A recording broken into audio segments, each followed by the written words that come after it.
Salam damai sejahtera pendengar yang terkasih dalam Tuhan Yesus. Fokus renungan kita hari ini berjudul tentang tanda ajaib.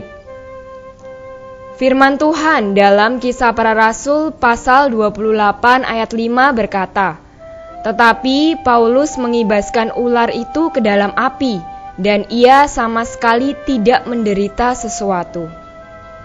Saudara-saudari, ketika Paulus di Pulau Malta, ia pernah digigit ular berbisa. Tetapi Paulus mengibaskan ular itu ke dalam api. Anda dapat nampak bagaimana tanda ajaib telah terjadi pada hari itu di atas diri Paulus.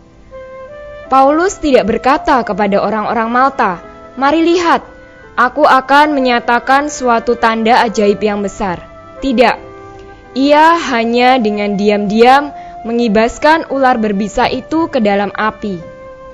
Sedikit pun ia tidak menggembar-gemborkan perbuatannya itu.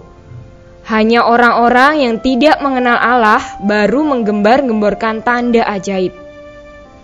Banyak tanda ajaib yang terjadi di atas diri Paulus.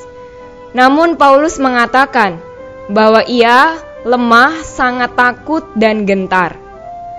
Allah mau bekerja melalui manusia, namun ia tidak menghendaki manusia merasa bahwa dirinya bisa berbuat sesuatu.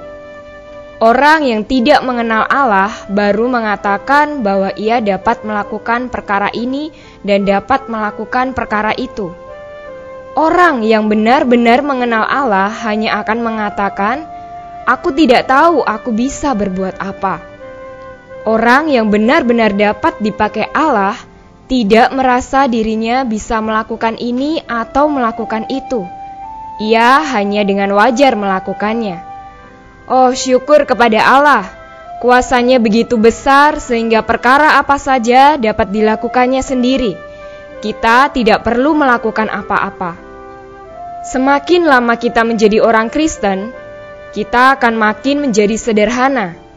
Siapa yang menjadi rumit atau ruwet, ia pasti berpenyakit rohani.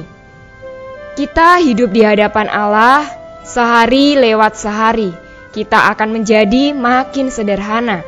Akhirnya kita akan berkata dari dalam hati, "Allah lah segala-galanya, bukan aku." Saudara-saudari, jika Anda benar-benar mengenal Allah, pasti perbuatan dan pekerjaannya akan ternyata dengan sendirinya di atas diri Anda. Mari kita berdoa. Ya Bapa, sembuhkanlah kami dari penyakit rohani, jadikanlah kami sederhana, rahmati diri kami agar dapat mengenal Allah. Dalam nama Tuhan Yesus kami berdoa, amin. Sekian renungan kita hari ini, sampai jumpa besok. Tuhan Yesus beserta dengan kita.